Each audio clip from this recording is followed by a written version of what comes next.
Hello everyone, welcome back to Let's Play The Legend of Zelda: Link to the Past. On the last episode, we completed the first dungeon, and now we're ready to go to the second one. And I'm actually right now holding back the urge to go heart piece hunting, but I think we should beat the second dungeon first so we have more access to the other parts of the Dark World. It just makes sense to me, but you can choose not to if you want, but that just means you'll have to skip this video. But anyway, so the next dungeon is located to the south of where Link's house was in the Light World. And we couldn't, normally we couldn't access it because we didn't have the hammer. Oh god, no, no, leave me alone! Ugh. Anyway, it's gotta tangle with these guys. Oh god. Anyway, but we could not access it because we did not have the hammer. Wrong way. Ugh. What am I doing? Anyway, yeah, we had to go through those pegs. We had to have the magic hammer, so... Anyway, the second dungeon of the Dark World is located, damn it. Man, those guys hit for some insane heart pieces, or, hearts. Okay, at least we're getting more back. Ooh, magic skull. If you, slash these, you'll get rubies, although they're not really that much. Still pretty nice. Anyway, enough of that. I think where we need to be going is to the left, yeah. And this is pretty much it. There's no stupid monkey that we have to give 100 rubies or so to. Nothing like that. Anyway, let's go in. Level 2, Swamp Palace. Yeah, it's weird this place is called the Swamp Palace. I'll get on that in a second, but anyway. Looks like there's no water flowing through here, and that's not good. And I think Solosrilla will tell us why. Link, it is I, Solosrilla. Objects in the light and dark world mimic one another. If the form of one thing changes in one world, it will change the shape of its twin in the other. So pretty much, we need to go back in the light world to manipulate something so we can get the water flowing. Because that is the entrance, or that is the way to the next part of the dungeon right there, to my left, but we can't get to it. So, let's get our handy dandy... Ooh, crap. Did not want to get hurt. Try not to die in this video like I did in the last one. I got 3 fairies just in case, but it's not a big deal. Anyway, take out your mirror, and warp back to the light world, and go back into this place. We actually came here to get a heart piece, but now it actually serves a different purpose. Huh, there's an anti-fairy. Hold on. Because I'm a little OCD, and I like to be at full health, as much as possible. I'll get it, and just pull the same switch that we did in a couple of videos ago, and that's all. That's all we have to be in the light world for. Alright, back in. Ugh, stupid cards. And we should be ready to take on this place. Level 2, Swamp Palace. Yeah, it's kind of weird they call this a Swamp Palace. I don't know, there's a dungeon coming up that, you know, it makes more sense to me to be called the Swamp Palace. But anyway, this is officially the Swamp Palace. Although I consider it the Water Palace, if anything, because it mimics more of the Water Temple from other Zelda games. Oh, there we go. We needed to actually kill these guys to get a key. Nice. So, but this place isn't as bad as the first palace in my opinion. I feel it's a little more straightforward. Although you'll have more crazy stuff coming at you, more beams being shot at you.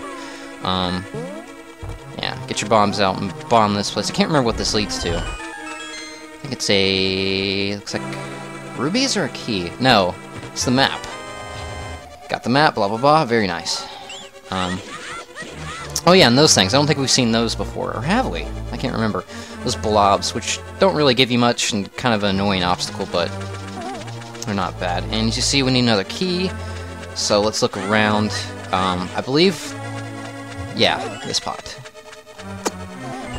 So that's where that one is. There's a lot of places in this dungeon that they just have the key randomly in a pot or two, instead of like in a chest. Oh yeah, and here's the jellyfish guys. I don't know if I've mentioned those before. Do not attack them while they're producing electricity. This thing right here. This little square thing in front of me that shoots lasers. Anyway, let's get past this annoying thing right here. I have no clue what it's called, or even if it has a name. And we want to go down these stairs. And this should be another key. Yeah, there you go. So this place isn't as bad. Pretty straightforward. You shouldn't get as lost in this dungeon as the first one. Nor should you die as much as I did. Because this place is pretty simple. And I think we want to go in here so we can raise the water level, is what that switch right there does. And you'll see that in a second. Let's hammer those whack-a-mole faces. That's my name for them. And if I can get Link to... yeah, there we go. It can be a little flimsy sometimes. Just pull that switch and the water will rise up like it did in that one part of the light world that we were just in. Whew.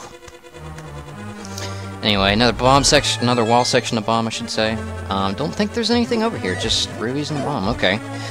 Figured it had a purpose, but there's a few places in this dungeon where it's just like, okay, here's some extra hearts or whatever. Again, I like to explore every little nook and cranny, just in case I miss something. It's a good rule of thumb. Anyway, got the water level the water level is up, so we can continue on with this dungeon. Here's the main room of the dungeon, or what I call the main room. Ugh, damn it. And this is where the big chest is, where the item of this dungeon is contained. So we'll definitely be backtracking back to this room. But right now we want to go to this part right here. As you can see, there's more of that block switch thing. Oh, I got lucky there. My shield blocked the... damn it! Ugh. Stupid jellyfish. Good thing about those jellyfish is they don't produce little jellyfish when they get hit. So anyways, come down here, and there's another room with a skull pot with a key in it. So make sure you grab those before you continue on, because you don't want to raise the water level and potentially not be able to get the key. That would be bad. I think you have to go out of the dungeon and come back in, I believe. Anyway, so we can't move any farther, so we want to go backtrack to the big room, to the main room, and open up this door with the key.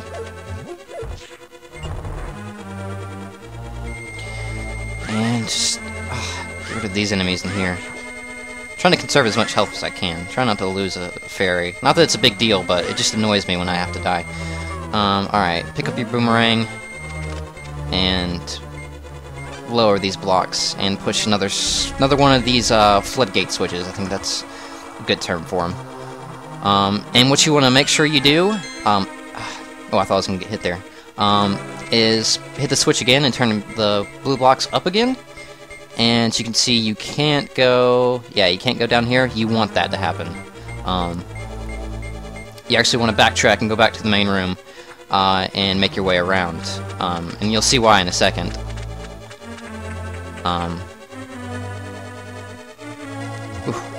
Gotta go. And the enemies do respawn in this dungeon, which is a little bit annoying, but usually that means more opportunities for like hearts and rubies.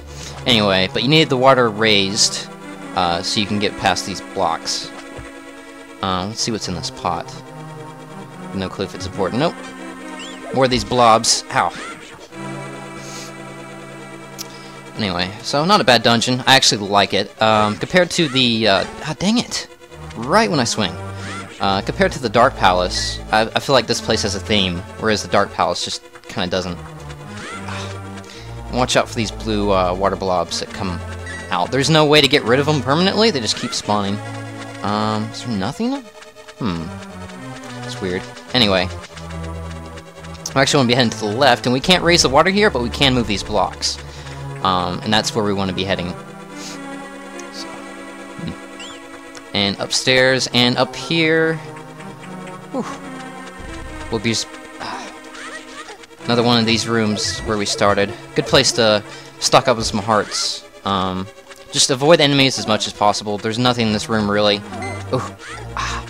And up here, you'll have these places, and you want to move this block and fall down this hole right here. There's another one just like it on the other side, which will lead to a chest, but that chest is not important. The chest we want to be getting is right here, and if you know what it is, you'll know why it's important. You got the big key. Now we can open up the big chest in the main room of this dungeon. And more rubies. Nice. So I think the quickest way back is just to fall back down. I may come back and get that chest, but it just has a red ruby in it, so skip it if you want. I'm going to for the sake of time. So let's head back to the main room and get our treasure. Which, if you remember what the treasure of this dungeon is, or if you don't, it's actually a very useful one. Will be a good replacement for the boomerang. Because it pretty much serves the same function, and another one, which you'll see really soon. Anyway, so big chest time. What will it be? The hook shot. Boing! It's the hook shot. It extends and contracts. And boing! It can grapple many things. Yep, that's right. And that's the main function of it pretty much in this dungeon, is to grapple these skull pots, which will pretty much get you from one place to the other that you couldn't normally access. So go over here, grab this key. Oh, I can't go over there. Get rid of this pot. I thought there was a heart under it. I was hoping there was a heart. Dang it! And go back up here where the big chest is, because you want to be looking for more of these skull pots to hookshot. See if there's anything in here that's important. Nope. So I thought there was another key. I was wrong, though. But yeah, so in this dungeon, kind of the key idea is to pick up every pot if you can. There should be pots over here. And you couldn't really see it from there, but you can see it from the left side where that locked door was before. Anyway, let's see what these pots. Nothing? Really? Okay. Anyway. Next stop. Alright, now this room you'll have two options of doors to go into. The left to the right side. You actually want to hold off and go to the right one, but unfortunately it's blocked off by this door. This looking thing, I don't know what to call these kind of doors. Just these blocked off doors. And you'll notice there's another switch under a pot here. And it's the same gimmick as the last dungeon in that one room. You have to get a statue and hold it over the, or push it over the switch. And we want to be going into this door right in front of me, which is normally blocked off. So, ooh, more of these jellyfish. Yeah, so this is the water temple, water dungeon, so it's got to have water-related creatures in here. And I think there's a pot. Yeah, okay, nothing. Just checking. It's good to double check. And yep, another one of those floodgate switches, but this time the water is drained instead of what am I thinking? Instead of rising. I don't know what I'm saying anymore. Anyway, let's explore where this goes. So I think there's a key in here? No? Oh, and the hookshot actually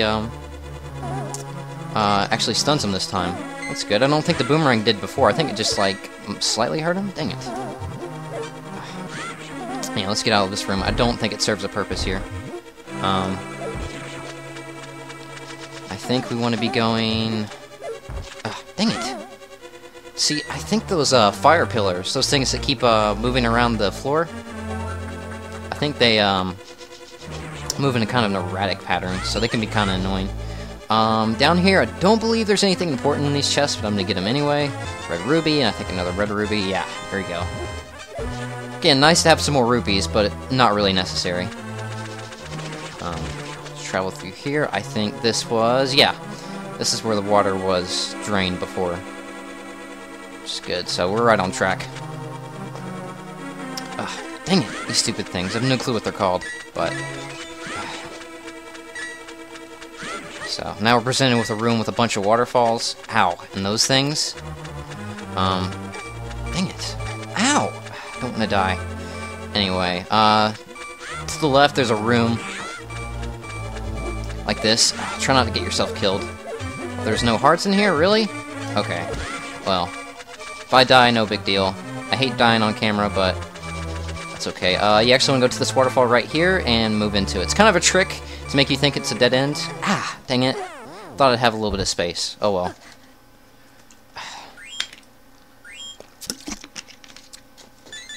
Stupid me, but that's okay.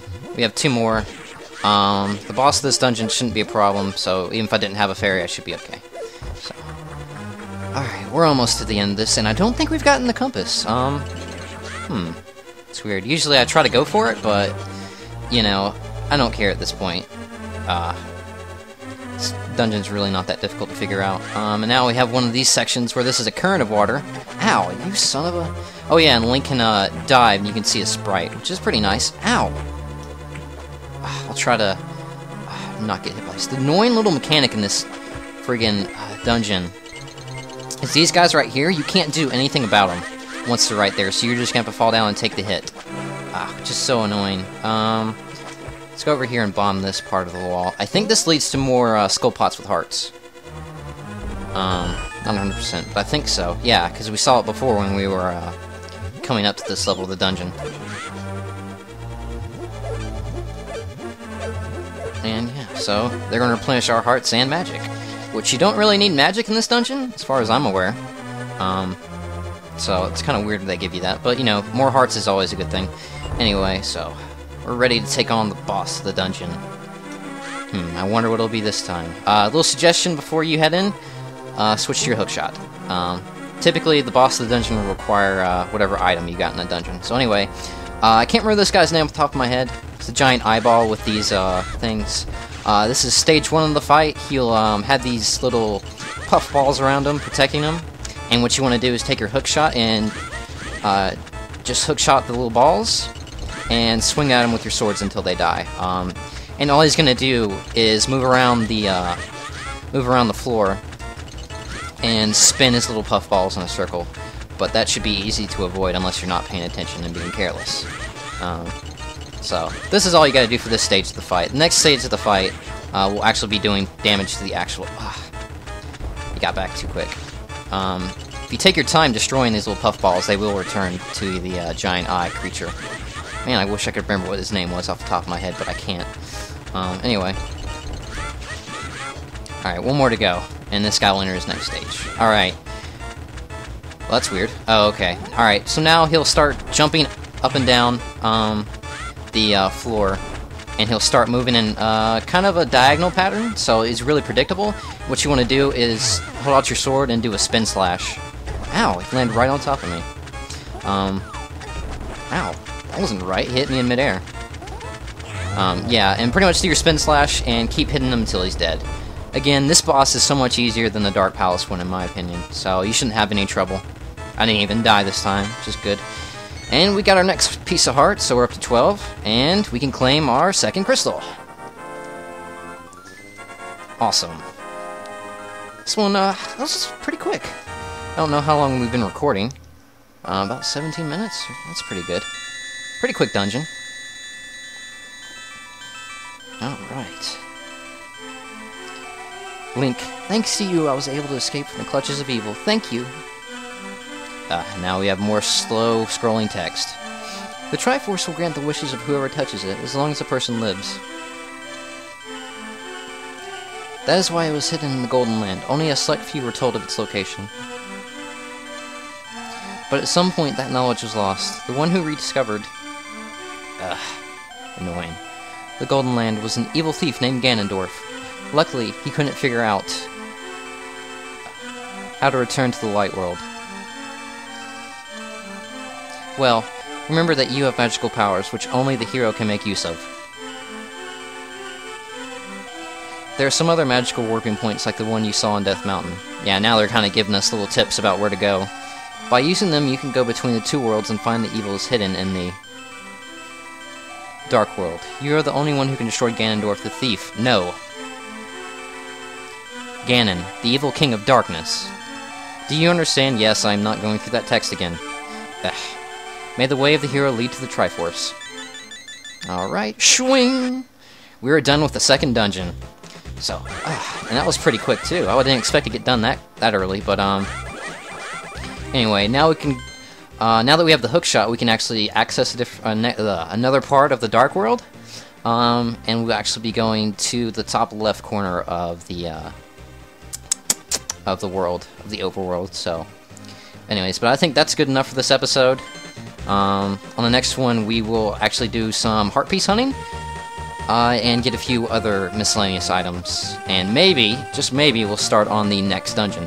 But I'll have to see. So, anyway, I want to thank you all for watching. I'm Azarius92, and I'll see you in the next video. Bye, guys.